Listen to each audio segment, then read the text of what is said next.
create a carousel on Facebook. So hello guys, welcome back to my YouTube channel. In this video I'll be showing you how to create a carousel page on your Facebook page. So first thing first, simply head over to your any of your browser and simply click on search icon.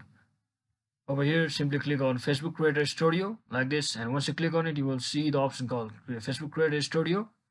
And once you simply click on it,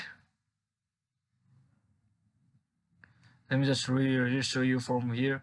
And once you click on it you will see the option called ads over here on your left section, and once you click on it you'll see the option called create ad from here. What it will basically do is create a new carousel like this.